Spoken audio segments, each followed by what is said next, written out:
Welcome to Muslim Network TV. Water, food, fuel, medicine, everything is running out in Gaza. People who are dropping bomb, can there be some other people who drop water bottles and food and medicine? We have with us Zeiad Shamrouch. Welcome to Muslim Network TV. Thank you. Thank you for having me. Zeiad Shamrouch is Executive Director of Middle East Children's Alliance.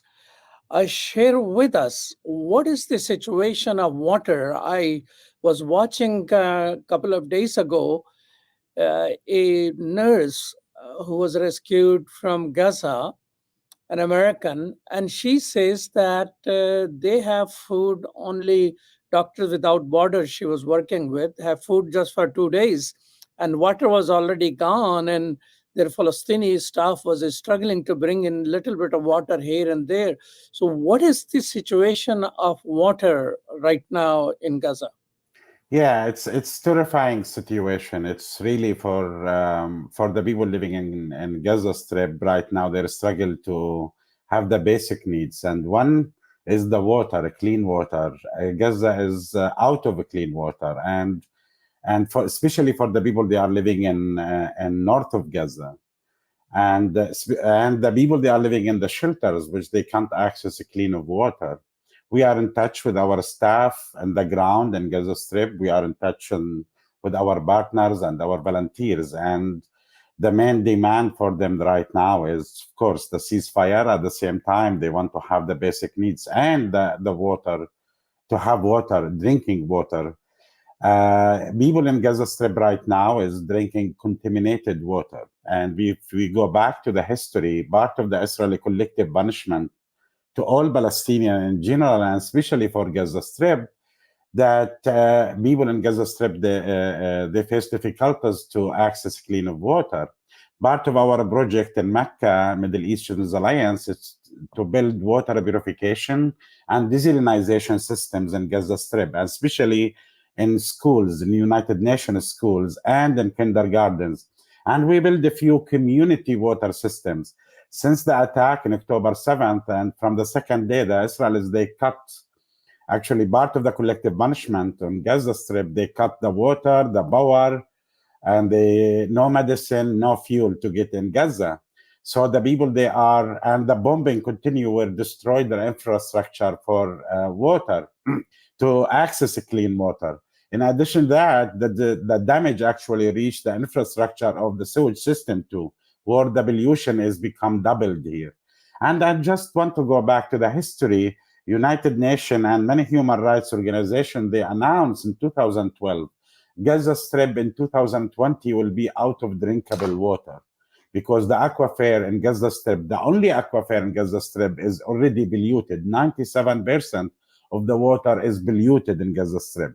So right now, the situation is really terrifying. In addition to the killing and bombing, you speak about over 60,000 people right now. They are suffering from severe diarrhea. And when you speak about suffering the severe diarrhea, it means bleeding diarrhea. In addition to that, to other kind of disease where it's spread, because people, they are not able to shower. People, they are not able to have a clean water and to drink a clean water. This is the fact, like, even if we stop right now the bombing of Gaza, people of Gaza will face a huge threat in their lives as a result of accessing contaminated water, polluted water. And this is why international community, they need to do their own actions to stop what's going on in Gaza, at the same time to provide the people water. I love what you said. Instead bombing Gaza Strip, I wish they are throwing clean water, bottles of water for the people which they are struggling for a clean water. My friend, I was talking with him last night in Gaza Strip, and he told me 10 days no shower for him. And they have a few bottles of water left for him and his family where they can drink clean water. But at the same time, for his children, his daughters, they cannot have a shower. And this is where it has become a threat for their lives. And what we hear from the shelters, it's the most dangerous. You speak about thousands of people living in very crowded schools, no clean water. They can't access the bathroom, the toilet in the right way. They use the contaminated water.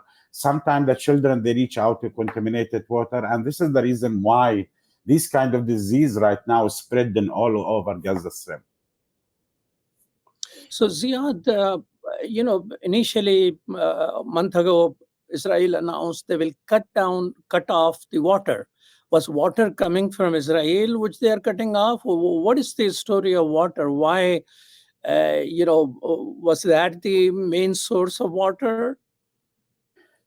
Yeah, actually, just to understand what's going on in Palestine in general since 1948 until now, Israel using the water as part of the collective punishment against the Palestinian.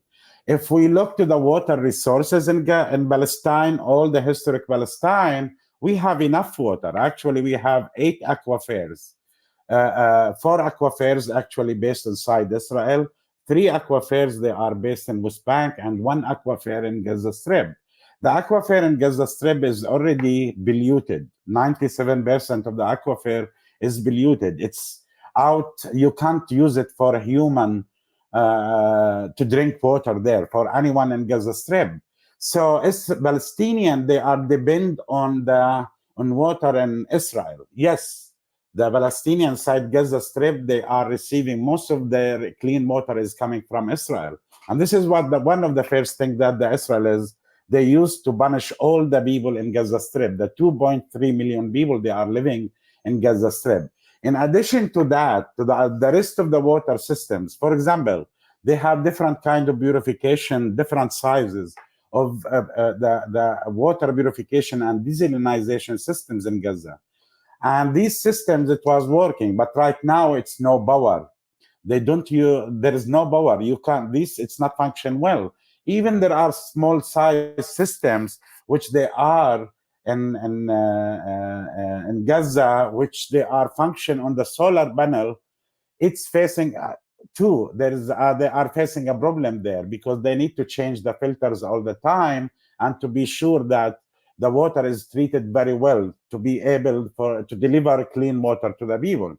So I can say it's like by cutting the main resource, the clean water coming from the Israeli aquifer, and cut the power, the water purification and desalinization systems, they are not working.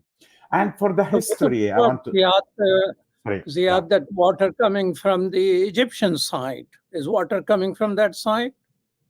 The water is coming from that side. It's the water coming with the trucks where they allowed it. There is no connection between the water. The people in Gaza, they are not depending on anything in coming from the Egyptian side. And the water, the only resource for the water, it's coming from the aquifer in Gaza Strip or from inside Israel. And actually, that the Palestinian, they pay in very expensive way to the Israelis. They used to pay that. The Palestinian Authority in Ramallah, they used to cover that, and the donation coming from other Arab countries. No, right now, it's no resources of water except the water is coming by trucks. The trucks, they are coming, entering through Rafah. And this is like a drop in the ocean. It's not enough for the people. And for the people living right now in north of Gaza, which we are speaking around 900,000 in north of Gaza, which they are not able to access any kind of support coming from the south or coming from Rafah, from the Egyptian side. They can't access a clean water. And this is why we are demanding to stop, to have a ceasefire right now, so the people, they can access the basic needs. We are speaking about water, but what's about the bakeries, the bread? No bread in north of Gaza, I can say. Almost nothing in Gaza Strip. They bombed the bakeries in Gaza Strip. In Gaza, all in Gaza in general, and especially in north side of Gaza Strip. Jordan, Ziad, has airdropped some food supplies to their hospital. Why other countries around Palestine not doing the same thing? dropping some of the supplies for human survival. That is, cutting water and food is a genocidal activity. I think, I'm pretty sure it must be against the Geneva Convention. So why other people who have signed the treaty of prevention of genocide not providing water and food to people who need it? Yeah, this is the tragedy, to be honest with you. Yeah, we heard about the Jordanian. They dropped one of the containers of medicine and some foods, some medical supplies, food, some water for their hospital in Gaza Strip. And they coordinated, like this is what the news they say, to coordinated to do that. And this is the big question in front of United Nations and all the human rights organization and all the relief organization, international relief organization right now. Why they don't do that? Why they don't do their own the job they need to do to help the people to survive? We saw different kind of wars in the world where the international community, they are supporting and they interfere and they find their safe passage where they can deliver the people basic needs. In Gaza, it's different story. It's, you feel that the helplessness is facing the world and not they are doing enough. This is something like shameful for the whole world watching this happening and watching children, they are suffering from diarrhea. They can't even shower, they can't clean. And yes, it's Israel is responsible about this. And I blame at the same time the international community. They are not doing enough to just deliver the basic needs for the people to survive, and especially water and food or medicine to get to the hospitals. Well, thank you so much, Zeiad, for your time. Zeiad Shamrouch is Executive Director of Middle East Children Alliance. You are watching Muslim Network TV. Please stay tuned for other programs. Thank you so much.